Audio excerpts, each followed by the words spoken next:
Guys, dumating na yung order ng aking mga aso. Ulam ng mga aso ko. Kakain na sila. Ito guys, ang order nila. Marami din. 6.75 to guys. Sa online binili ko. Sa GC namin. Marami din. Paghati-hatiin namin to. Sa mga alaga ko, pati ako, kain din. Ako, okay lang yung subo lang ako. Hindi lamon subo. Importante yung mga alaga ko makakain.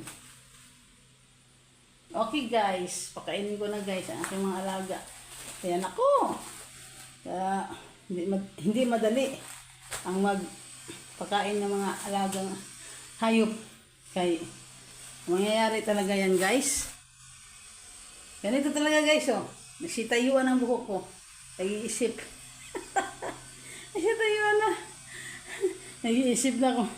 Na-stress na sa ano ba ipapakain ko. Wala na pag walang stock sa rep.